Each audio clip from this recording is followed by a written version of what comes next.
You're listening to the Cyberwire Network, powered by N2K.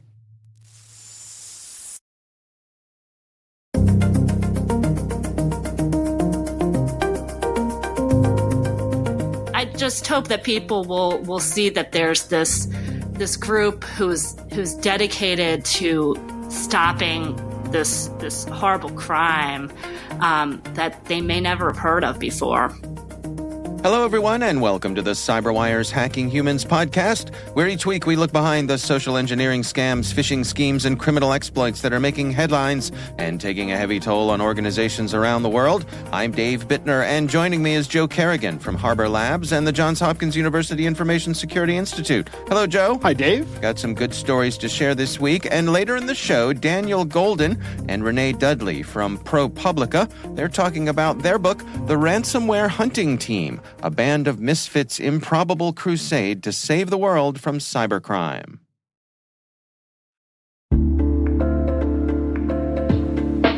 But first, a word from our sponsors at KnowBe4. Even if you don't know it, your organization has a security culture. We should all strive for a strong one, with users reporting phishing emails as soon as they see them and discussing the latest news-making data breach around the water cooler.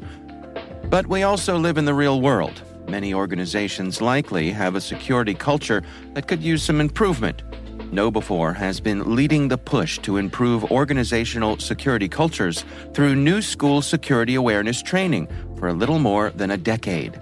Stay with us, and in a few minutes, we'll hear from our sponsors at KnowBe4 about a new way to build your security culture to be the best it can be. All right, Joe, before we jump into our stories this week, we have a bit of follow-up here. Yes, Dave. Ignacio writes in to give me a bit of a hard time. Okay. Do you want to read this? This is directed to you, not to Dave and Joe. With pleasure, Joe. Often are. It says, "Hello, Dave. As usual, the podcast is my go-to for work or exercise, and again, I tend to walk faster or hit the keyboard harder when Joe gets his Apple information wrong. Last time, it was Apple based on Linux." Wait, did I say that? I don't know. It's probably a slip of the tongue, I would imagine, because you know that Apple is not based on Linux. It is not. It's based on FreeBSD, as many things are. And there are a multitude of reasonings behind that. And I'm a big fan of FreeBSD. I've had it as an operating system. It's a great operating system. All right, well, step away from the rat hole. Yep. Because we're going to continue Ignacio's letter here. He says, "This time, Joe stated that he prefers open source options for password managers since he's cheap. Well, I'm cheaper, so I prefer the free Apple keychain via the free macOS, iOS, iPad OS." And he says, Joe's Microsoft Windows ain't free. "For my password manager, it keeps the passcodes encrypted, can be used on any or all of your Apple devices, incorporates not only two-factor, but multi-factor options, plus YubiKey now too.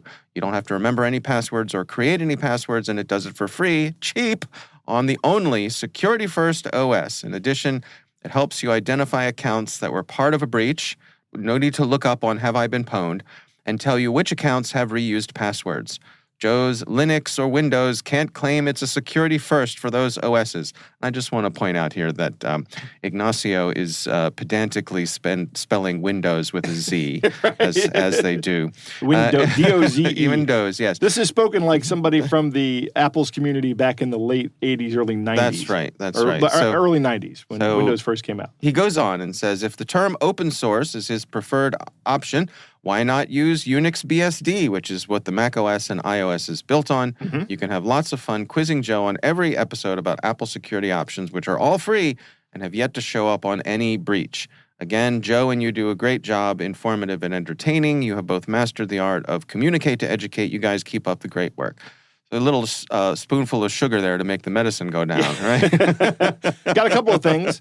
Number one, Apple's OS is not the only nor the first security-focused operating system. If you really want a security-focused operating system, you can look at OpenBSD, which has been around since 1997 and has had only 2 remote security holes since then. Mm-hmm. 2 in what? Almost 30 years? Yeah. That's a lot. Okay. So if let me get a little more pedantic than Ignacio does. It's not a contest, Joe. Are you sure? No, I will agree that if you have that Apple, the only thing I don't like about Apple keychain is the name. Yeah. Everything else is great about it. Okay. I just don't like the name because that's now an overloaded term for something else, right? Yeah. Maybe keychain is fine because I'm thinking certificate chains, but that's what I think of when I think of cryptography. But Apple, one of the things they're very good at is marketing, and that's actually what makes their system pretty good. I mean, they are focused on the user, and I've said this about Apple: they do security well, they do user focus well. And Dave, I want to point out to you: look through the window. And tell me what logo is on the back of the laptop. That is an Apple logo. That's an Apple logo. Yes. I have, there was a spare Apple computer at the office, and somebody said, hey, I've got this Apple computer laying around. Nobody said they would take it. So I said, I'll try it. So here I am trying it. Oh, good for you. Welcome to a new world. You've expanded your horizons. So far, I don't know what to do with it other than surf the web. This thing is very little more than a Chromebook to me. Yeah. Well, I will say that actually just earlier this week, I was chatting with somebody over on Mastodon, and they were asking for recommendation of a, what's the time-based password apps. Right. Where you know what I'm talking about. Yeah, so like what's Google the proper Authenticator. term? Yeah, that's right, the Authenticator apps. Right. And they were asking for recommendations for what to do on iOS when it comes to one of those. And I pointed out that functionality is actually built into iOS. Right. There is one. It's in Keychain, right? Yeah. So you don't need a third-party one. It's built into the OS, which is one of the things I think Ignacio is pointing out here. So, all right. Well, Ignacio, thank you for writing in. Thank you for writing in, Ignacio, and giving Joe a hard time because he doesn't get enough of a hard time from me every week. Right. But we would love to hear from you. Our email address is hackinghumans@thecyberwire.com. I think it's all in good fun. Absolutely. Yeah. All right. Well, let's do our stories here, Joe. Why don't you start things off for us? Dave, my story actually comes from Coinbase.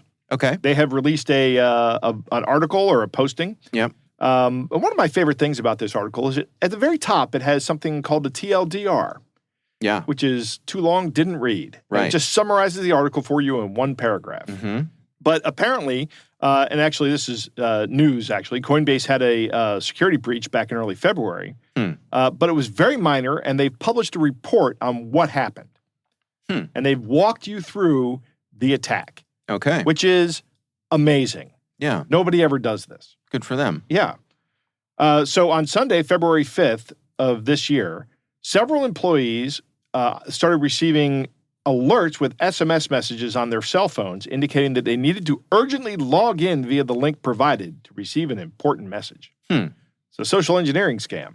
So this was purporting to come from the company, from Coinbase? Yes, Okay. purporting to. Okay. So it says it's coming from IT or somebody. They need to come in and get there's a message you need to get. You need to read. Okay. So the majority of people ignore the unprompted message, but one employee, believing that it was an important and legitimate message, clicked the link and entered their username and password. Right? After entering this information and quote-unquote logging in, which they weren't doing, they were just at a credential harvesting site. Right. Their username and password was stolen. The employee was prompted to disregard the message and was thanked for complying. Okay. Right? So, hey, look, there's nothing going on here. Everything's fine. Right. So the attacker then tries to log in with the employee's username and password and quickly finds out that they are required to use MFA. Now, the article doesn't state what kind of MFA they're using. But I would like to think that it's some kind of hardware-based thing because of what happens next. Okay. The guy then calls this employee and says, hey, I'm from corporate IT over here at Coinbase. So the bad guy calls the employee. The bad guy calls the employee. And he says one of the most powerful things you can say, the most powerful phrases in the social engineering attacker's toolkit. Yeah. I need your help. Right. Because everybody wants to be helpful. Right. Yeah. And the employee logs into their workstation and starts following the instructions that the guy is giving them over the phone. And the employee notices that these instructions are going a little bit, becoming more and more suspicious as time goes on. And it's good information to know that they actually didn't make it into any customer wallets or actually, there are no customer wallets at Coinbase. There are Coinbase wallets. Okay. You have an account at Coinbase. So again, I'm going to say this again because I think it can't be said enough. When you have your money, your cryptocurrency at an exchange, that is technically the cryptocurrency's, the exchange's cryptocurrency. Mm-hmm. You are relying on them to give it back to you when you ask for it.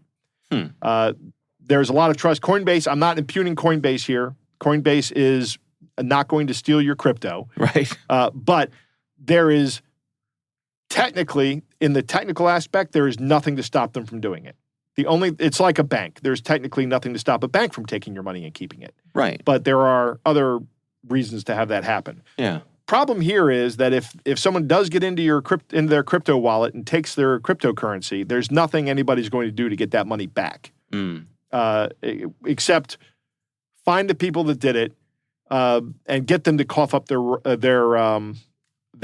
private keys. Ask nicely. Ask nicely, right, with a rubber hose. Right. That's called rubber hose cryptanalysis. That's actually a term of art. It's one of my favorite terms of art.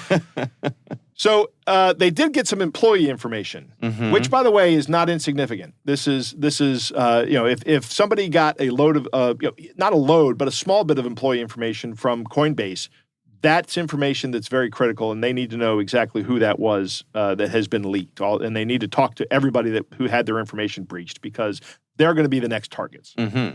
But I think Coinbase is on top of that because their computer security incident response team was aware of the incident within 10 minutes because their SIM let them know. That security incident and event reporting system. Yeah. And they reached out to the employee via a messaging app, an internal messaging app, and said, someone's trying to get access to your account. At which point, I don't know what they said exactly, but they let them know that the scam, or them, I don't know if it's a man or a woman. They don't tell you. And rightfully so. They shouldn't. The employee then terminated the phone call and stopped all communication with this scammer. So the CSIRT, or the incident response team, I'm just going to say that, immediately suspended all access for the victimized employee and launched this full investigation. But they say, here, this is a little bit of corporate speak, because of our layered, controlled environment, there were no funds and no customer information was compromised. The cleanup was relatively quick, but still, there are a lot of lessons to be learned here. The article goes on to say that anybody can be targeted and victimized by social engineering attacks, which is 100% true. I'd like to point out that this person, while we like to sit here and think, this person is the victim of this attack. This employee. Yeah. They were convinced and they believed that what they were doing was right, although their suspicions were aroused. But I don't know how I feel about this with the fact that there's literally millions of dollars at stake here of other people's money. Maybe somebody should be more security minded. I don't know. I'm not going to. Well, I mean, they didn't get to the money. They didn't get to the money. The MFA, it worked. Yeah. Everything they did worked. Everything. So good on them. Good on them. Yeah. One thing that caught my eye here is that the employees were hit with these SMS messages that prompted them to log in. Right. So when they click through on the SMS message, they go to a fake login page. Right. This is where I think a password manager could have caught this. Right. Because the password manager would have said, hold on here, cowboy, this is not where we usually log in for this site. That's correct. You sure you want to do this? Yep. And so it could have been nipped in the bud there before it got any farther. Right. That's a good point. Yeah. What's interesting is that somebody has phone numbers for people who work at Coinbase. So there's already some kind of data breach out there about that. Right. Right.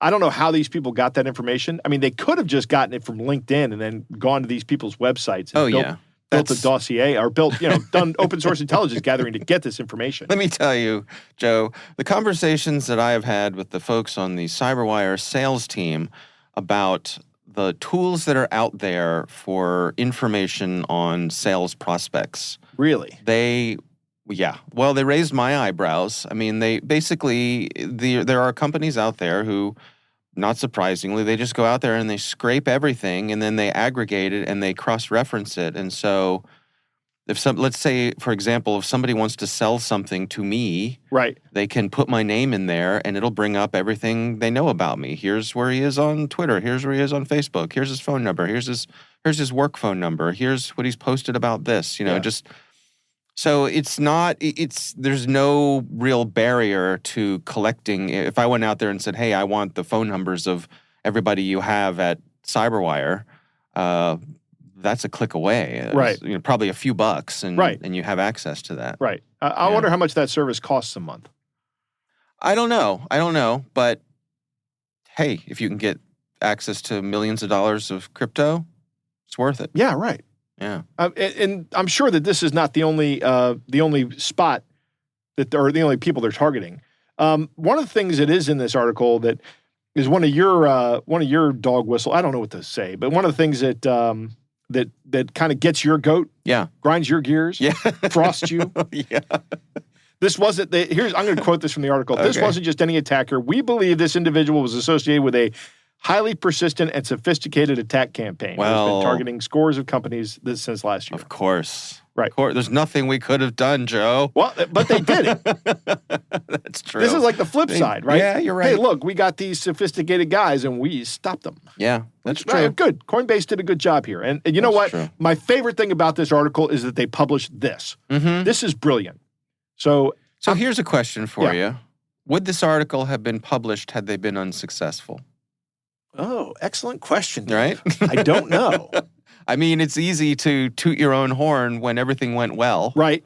That's a good question. Yeah. I don't know. Not to make, I don't want to, yuck someone's yum, as they say, but it's, I'll tell you what we'll do, Dave. You and I will successfully hack Coinbase, get millions of dollars, and then see if...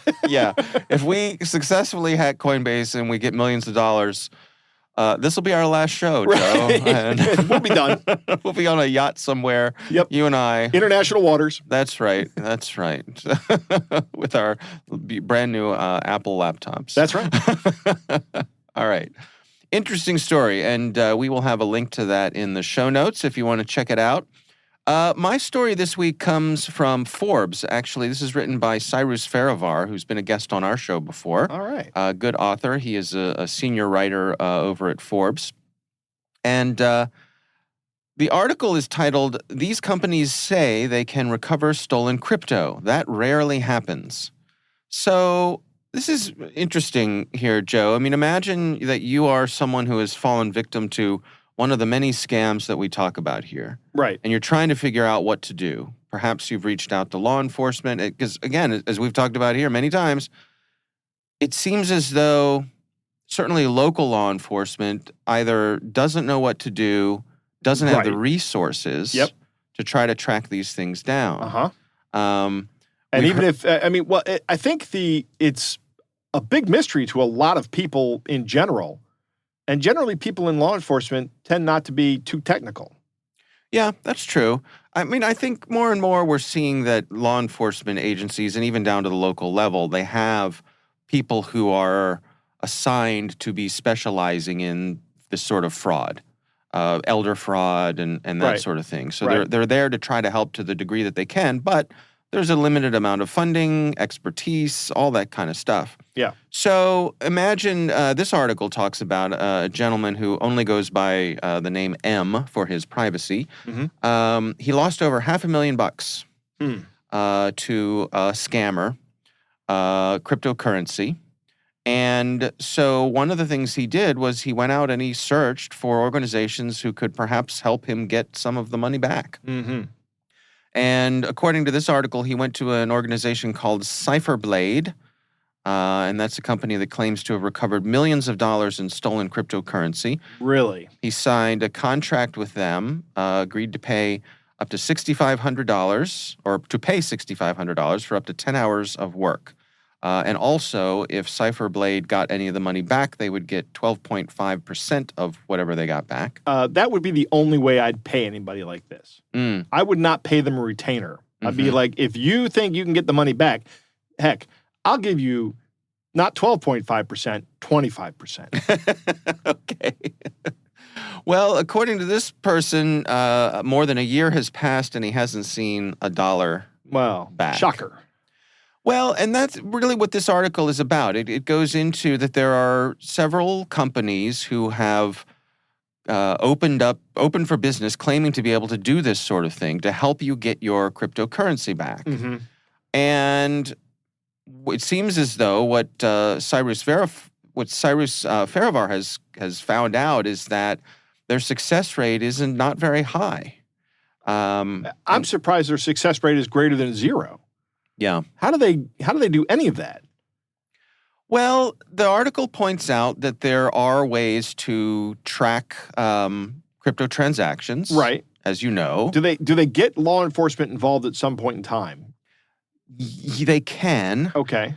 This article points out that some of these companies simply use another company called Chainalysis. And I believe we've talked about Chainalysis. We have talked about Chainalysis. They monitor blockchains, and they can tell you where the flow of cryptocurrency goes. Right. And if memory serves me right, they have started monitoring cross-blockchain transactions. So if I exchange Bitcoin for Ethereum, that's really difficult to track. Yeah. But these guys have come up with a way to do it. Like, okay, this guy put $100,000 worth of Bitcoin into this wallet, and then somebody else got $100,000 worth of Ethereum into this wallet. That's probably the same money. Right. So this article points out that Chainalysis, you can get certified by Chainalysis for around $800. You can earn a certification on tracking down these sorts of things. Really? But these companies who are trying to go after these folks who stole your crypto, they can do a certain amount of tracing, but then they don't have law enforcement powers. There's nothing they're ever going to do to get someone to cough up the private keys, aside from maybe hacking into them, or maybe working with a crypto exchange if these criminals are dumb enough to put that money into a crypto exchange. But they're probably not. Yeah. They're probably using their own wallets. Yeah. They say that they do work with law enforcement, and then the reports that they make, they provide to law enforcement to try to partner with them to get money back. And they do point out, like this company Cyberblade, they provided the reporter with several satisfied customers, people who say that Cyberblade helped them recover their pilfered crypto. Okay. So there is some success here. I'd like to know how that went down, how they got the money back. Yeah. I guess the whole point of this article, and why I think it's good to share with our audience, is that my take on this, and I'm curious what you think, Joe, is that your odds of getting anything back are pretty low. They are. Very low. And so I can't help wondering if engaging with these sorts of companies is throwing good money after bad. I would say it is. And the only way I would engage with them is if they worked entirely based on the percentage of the crypto they got back from me. Yeah. That would be it. I wouldn't engage with them otherwise. I wouldn't send them $6,500 to what's the word? Retain them for so many hours. I would say I would offer them twice what their commission is. I'd say, this 12.5% and $6,500. We're talking about $500,000 in crypto. Is that what it was? $500,000? Yeah. So I'm going to give you a quarter of that, which is much more than the difference is much more than $6,500. In fact, it's many times more. You should just take that. Yeah. And see what they say. If they say no because they know their success rate is not that high. And they've done the multiplication of their success rate times the delta, and they know, no, we're not going to do that. Yeah, in this article, they spoke with a gentleman named Tony Moore, who's a detective with the LA County Sheriff's Department, and he specializes in cryptocurrency crimes. And he says that he encountered at least a dozen scam victims who reported such crimes to his agency after they had already hired one of these companies. He says he recommends that victims don't engage one. They quote him, he says, "I always tell them no. You're going to pay them for what I'm already doing. They can't seize. You're going to waste your money for them to trace your money when that's what we do here." Right. Interesting. Yeah, that's interesting. LAPD is it LAPD? LA Sheriff's Department. LA Sheriff's Department has their own cryptocurrency guy. And that's correct. Law enforcement does have the power to seize. Yeah. But even if they seize, there's no guarantee they're getting it back either. Right. Because those keys may be well hidden anywhere in the world. And there's no guarantee you're going to get it back. The only thing you can do is threaten a person with a long sentence. Yeah. And then incentivize them to give up their ill-gotten gains. Right.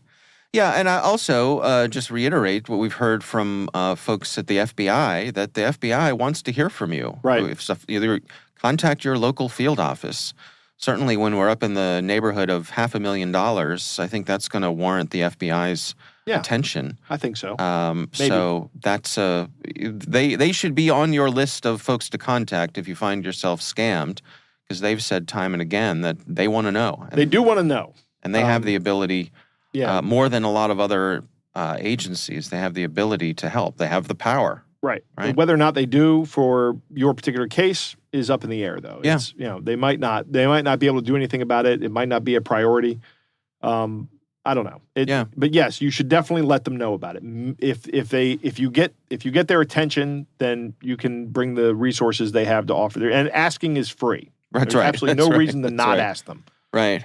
So it seems as though, some people have gotten satisfaction from these companies, but it seems, I think overall, just buyer beware. Yeah. There's a good chance that, for a lot of reasons, there's a good chance that you could spend money on this sort of thing and end up not really getting anything back. Not getting anything back, exactly. Yeah.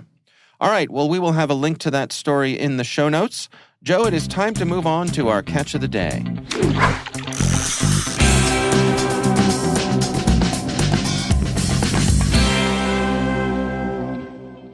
Dave, our catch of the day comes from Josh. It's an email. Mm-hmm. You want to read the subject and then the rest of the email? Sure. The subject says, "Your wallet is about to be suspended. Your wallet is about to be suspended. Apply for KYC verification. We're writing to inform you that in order to continue using our wallet service, it's important to obtain KYC, know your customer verification. KYC verification helps us to ensure that we're providing our services to legitimate customers. By completing KYC verification, you'll be able to securely store, withdraw, and transfer funds without any interruptions. It also helps us to protect you against financial fraud and other security threats. We urge you to complete KYC verification as soon as possible to avoid suspension of your wallet. Thank you for understanding. Sincerely." And it just ends there, sincerely. Yeah. This is actually looking like it's coming from a company called MetaMask. I didn't know what MetaMask was until this morning, but it is a crypto wallet that has browser integration, so you can interact with the Ethereum blockchain and use smart contracts. So MetaMask is a legit company. Yes. Yeah. Yes, it is. And the link that's in there looks like it says takes you to MetaMask, but the address that it goes to is not MetaMask. It's a fake website. Josh goes on to say, "Here's a pretty good attempt at getting people's crypto wallets. It fooled me until I remembered that I don't have a MetaMask wallet." There you go. And I took a look where the link actually goes, and it doesn't go where it says it goes. Yeah. The spelling and grammar is pretty good, as well as the following, the formatting and design, which is almost indistinguishable from the real website. It is. He opened up the link in a virtual machine, and it took him to a place that says, a page that says, "Enter your recovery phase." So I actually tried this as well and went to this website. The first thing that happens is you get a CAPTCHA, right? That looks like it. They're trying to validate that you're a human, and then it goes. It does. It says it looks like a MetaMask website. It's not, and it says enter your passphrase. And if you do this, two things. If you do this, they get your private keys. The passphrase is a mapping of words, English words, to your private key. Okay. The other thing is that there is no know your client requirement for wallets. They can't do it.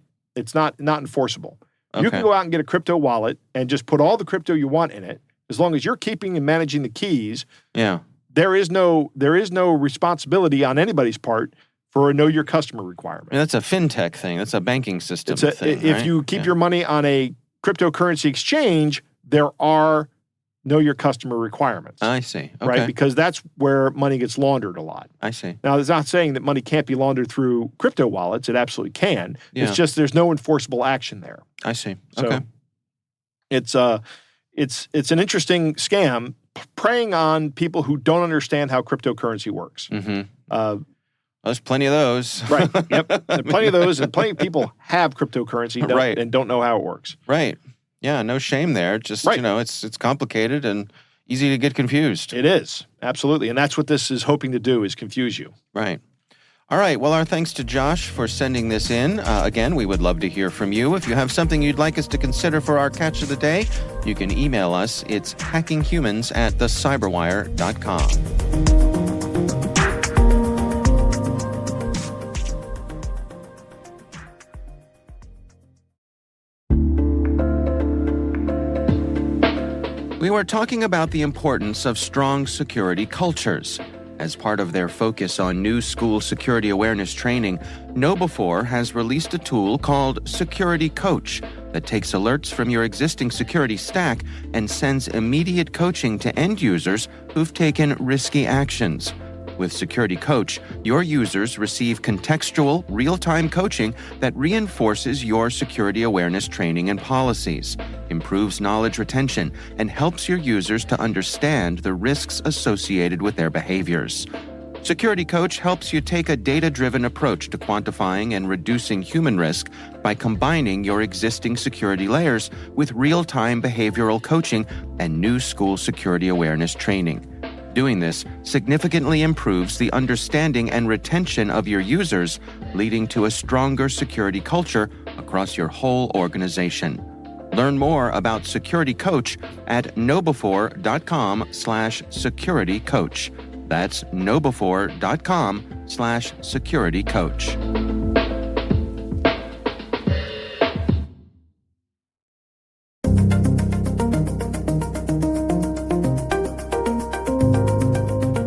Joe, I recently had the pleasure of speaking with Daniel Golden and Renee Dudley. They are from ProPublica, and we are talking about their new book, The Ransomware Hunting Team, a band of misfits' improbable crusade to save the world from cybercrime. Here's my conversation with Daniel Golden and Renee Dudley. So I joined ProPublica in 2018 as a tech reporter, and Dan was my editor, and we were brainstorming ideas that I should work on for the year. And one of the things that I was hearing about from sources in corporate America was this crime called ransomware was taking hold. And I was hearing that companies were getting hit by ransomware. The amounts were growing, and they were worried about it, and they were trying to keep it secret. And I was intrigued about this crime. I'd heard about it. It didn't make news every day back then like it does now. And I brought it up with Dan, and he was intrigued too. And we both agreed that there had to be some U.S. connection to ransomware beyond the fact that there are so many victims here. And so I dug in. And before long, I started hearing about this man, Demon Slay 335, who ultimately became the hero of our book. His real name is Michael Gillespie. And everybody said that Demon Slay 335 was the most knowledgeable person essentially on the planet when it came to ransomware.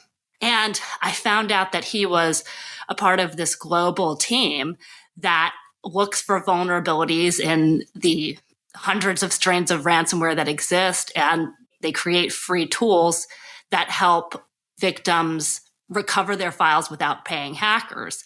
And I'm sure your listeners will be familiar, but for those who are uninitiated, ransomware encrypts your files and makes them inaccessible, and you have to pay a hacker to get them back.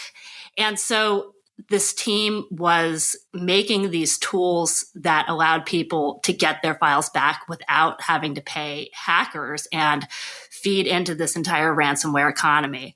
And so I hooked up with Demon Slay 335. I called him at his office, which was a Nerds on Call IT repair shop in the town of Normal, Illinois. And we started talking, and he was incredibly helpful for a variety of stories that I wrote and Dan edited for ProPublica that became a part of a year-long series. And he was so knowledgeable that, I wanted to get him to know him more, and I wanted to learn more about this team. And I went to go visit him, months after the stories started rolling out. And when I got to his home in Illinois, I was pretty blown away by what I saw. at this point, I realized, I knew from talking to him and some of his teammates that the ransomware hunting team that he was a part of was this pro bono, global team that was helping people for free. But what I didn't know is that Michael was doing it while facing a multitude of personal crises. I met him, outside his pretty rundown home in this working class neighborhood, needed a lot of repairs. He's this humble guy. He's wearing, jeans and a ratty t-shirt. And, I got talking to him, and he shared with me his struggles with, just struggling to make ends meet. He was unable to pay his bills. And one month he'd have to turn off the electric, the next month the water, just to make ends meet. He almost lost his home, and he'd just beaten cancer. And meanwhile, he's working day and night to create these tools to save victims who will never know his name. And what struck me was that here's somebody who's the best in the world at what he does, and he's living in these extremely humble circumstances without seeking fame or money or any of the normal motivations, and just with zero fanfare. And I thought that was really remarkable. And I called Dan from the airport as on my way back to Boston, and I said, I thought this guy was really interesting, and we've got to at least do a profile on him. And we did. And, ultimately, he became the hero of our book, The Ransomware Hunting Team. So, Dan, the book really comes at it from the point of view of highlighting the folks who are out there trying to help the victims. And that's not an angle that I think we see a lot of when it comes to the coverage of ransomware. What was the decision between the two of you to take that approach? Well, we wanted to write a book that would be accessible to everybody, that everybody could enjoy, whether they were technology experts or not. So, we boned up on the cryptography enough so that we could explain some of the technical aspects, but we wanted to tell a human story and a narrative. And these people were extremely interesting, not just Michael, but his mentor, Fabian, was a fascinating guy who had grown up in Germany under difficult circumstances, and then felt that it was possible because of his exploits against ransomware that organized crime or might be after him, Russian organized crime. And he moved to England, and he was living kind of as a hermit there, and just many other people. The team in general, they are not your standard sort of Ivy League success stories. Some of them didn't go to college at all. Some of them, Fabian didn't even finish high school. They've had backgrounds of poverty or abuse. One fellow in Hungary is extremely superstitious and a bit odd. Some of them are on the autism spectrum, and so we just thought that these were fascinating personal stories. And what we tried to do was set their stories against a broader framework where we tell essentially the history of ransomware from its invention to the present day.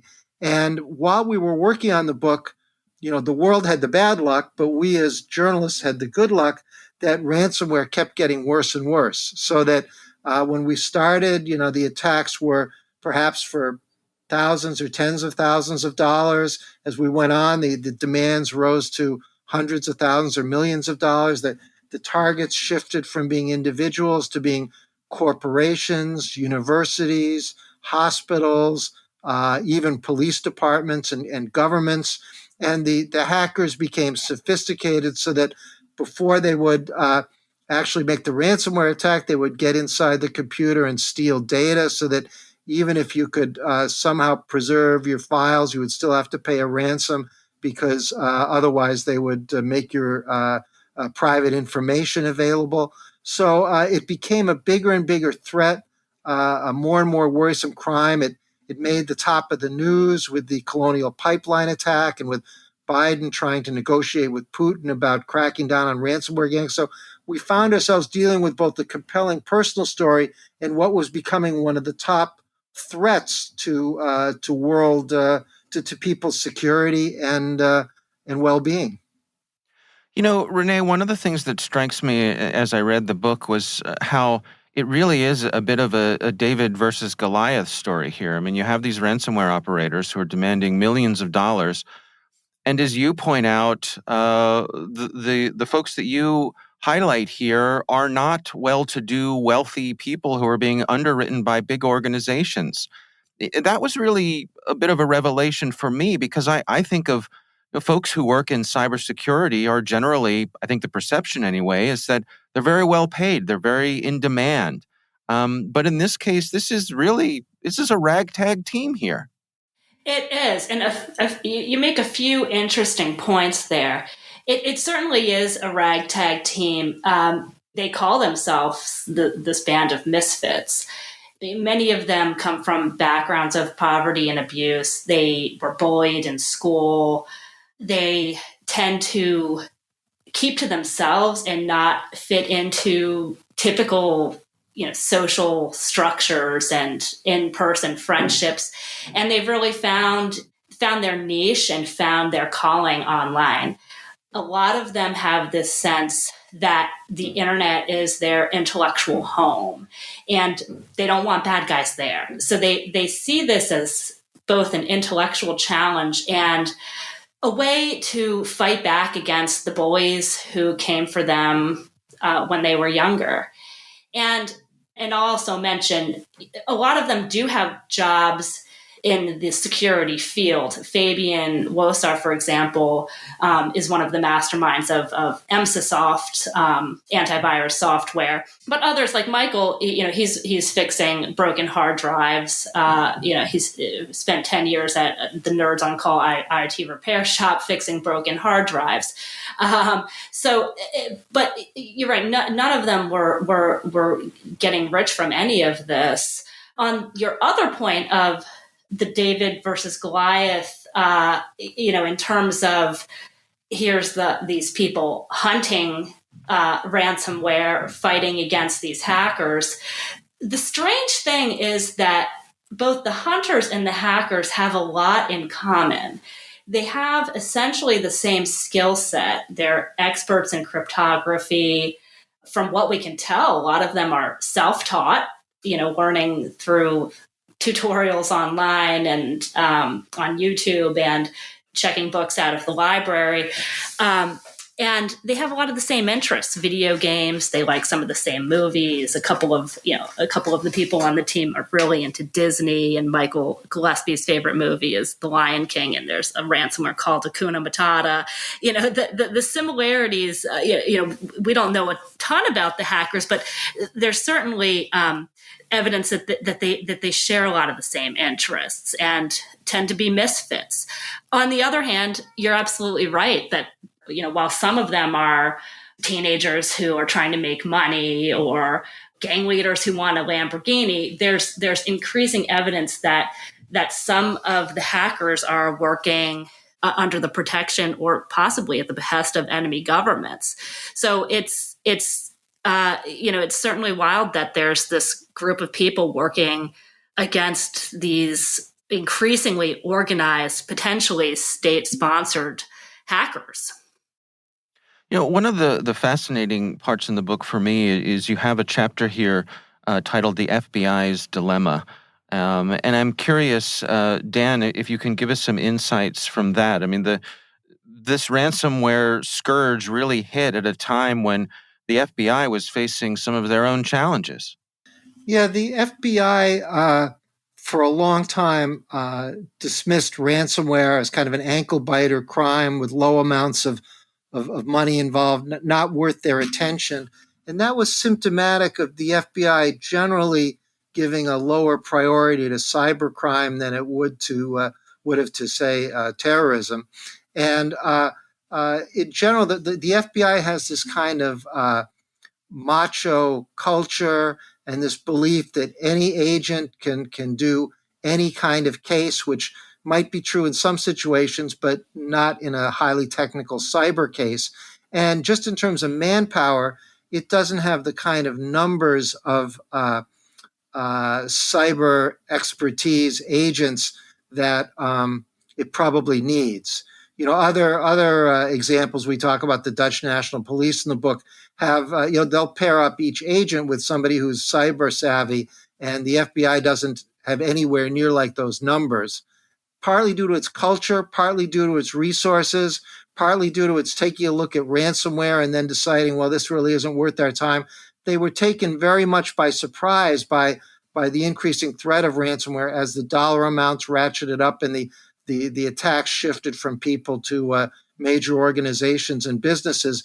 And they were, well behind the curve. And they also were not particularly receptive to the hunting team and its members who could offer abilities to crack codes or provide keys. And the FBI really, it seemed to feel that wasn't really what it did, and its focus is predominantly on arresting people. And that's difficult in these cases because the criminals are often in countries where we don't have extradition agreements with, like Russia or Iran.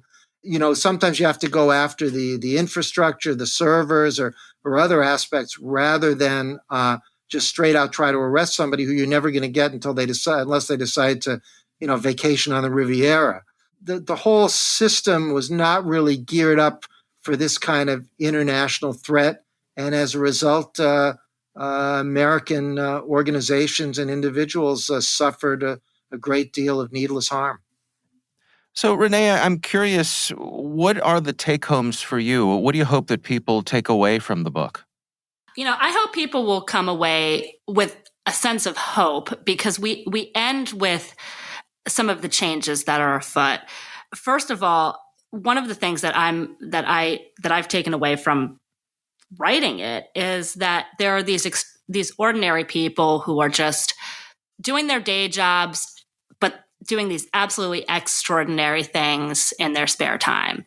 They have filled a void in American society through their contributions.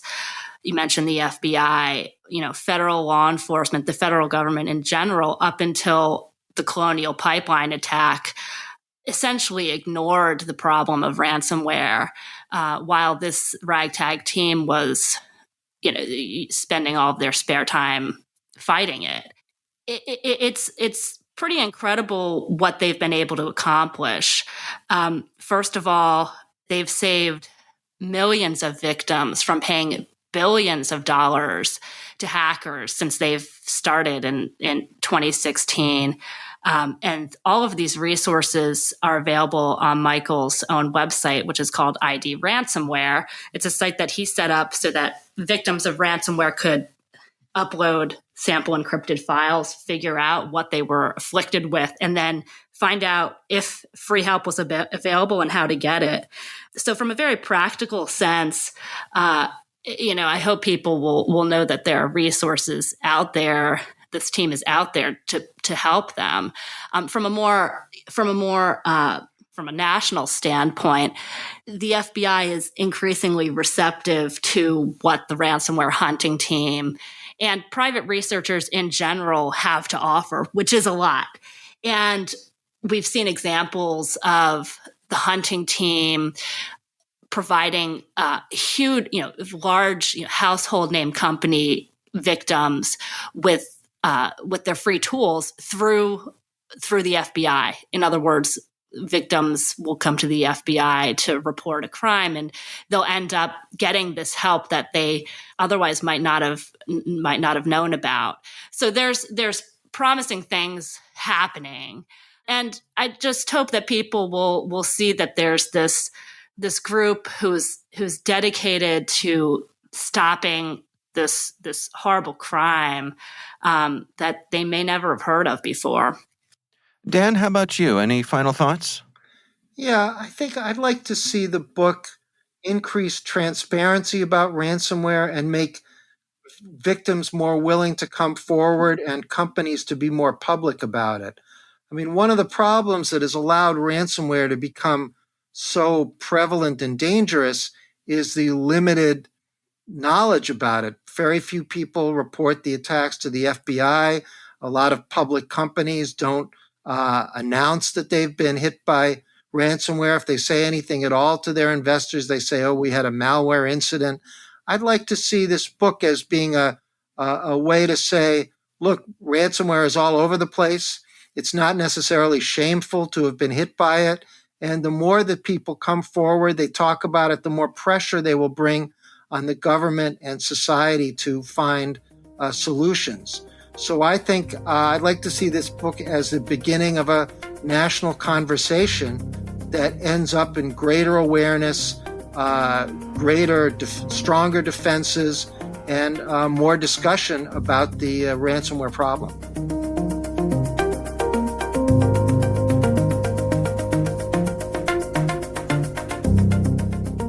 Joe, what do you think? It's nice to know that there are people out there working to hack the bad guys. Right. That's nice. Nice to know. Ransomware is software that's developed by people. People write vulnerable software. Right. And these guys go around and find these vulnerabilities and exploit them. And the result is free decryption. Yeah. Free description. I can give you a free description of anything, Dave. Free decryption of your encrypted data, which is wonderful. These guys have been doing this for a long time. Yeah. It's good stuff. One of the things that sticks out in this article is they were talking about Fabian, who lived in Germany and had to move to the UK because he thought the Russian mob was after him. Yeah. That's terrifying. Mm-hmm. I don't know what I would do in that situation. Yeah, I mean, you find yourself with an unfriendly relationship with gravity. Right, yeah. Tossed out of a window. Renee said that both sides of this equation are crypto experts. I wouldn't say that about the ransomware gangs, although now more so I would say that. But when this first started, the authors of ransomware were essentially crypto users. And if they had done it properly, then the security researchers would not have been able to break it. Mm-hmm. It would have been, you just have to pay the ransom or reformat your hard drive and start all over. Yeah. But these guys are out for the quick buck. It's a business to them. It's a business, and that's what they're doing. They're looking to minimize costs, including the cost of time. So they're going to write crypto that works well or that works good enough to get the money. Right. Barely sufficient software, Dave. It's an agile principle. Right. So here's my main question about this whole thing is why isn't Michael Gillespie working for some security company? Don't know. It's interesting. Renee makes the observation that a lot of these guys don't have college degrees. Yeah. Which, again, speaks to, the hiring problem. I say problem in quotation marks, the cybersecurity skills gap. Here's a guy that's actually gone out, reverse engineered ransomware, broken it, and posted up on his website, and he works repairing hard drives at a Geek Squad place. Yeah. This. Why is that the case? Yeah, who knows? I mean, there might be circumstances that keeps him from being able to do that sort of thing. Sure, there's that. Yeah, maybe he just enjoys keeping it an avocation and not a vocation. Right. Yeah. Maybe. All right. Well, again, our thanks to Daniel Golden and Renee Dudley for joining us. Once again, the name of the book is The Ransomware Hunting Team, a band of misfits' improbable crusade to save the world from cybercrime. Do check that out.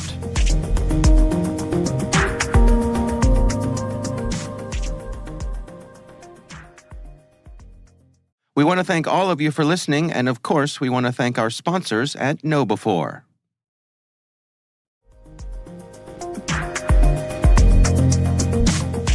That is our show. We want to thank all of you for listening. Our thanks to Harbor Labs and the Johns Hopkins University Information Security Institute for their participation. You can learn more at harborlabs.com and isi.jhu.edu. The Hacking Humans podcast is proudly produced in Maryland at the startup studios of Data Tribe, where they're co-building the next generation of cybersecurity teams and technologies. Our senior producer is Jennifer Iben. Our executive editor is Peter Kilpie. I'm Dave Bittner. And I'm Joe Kerrigan. Thanks for listening.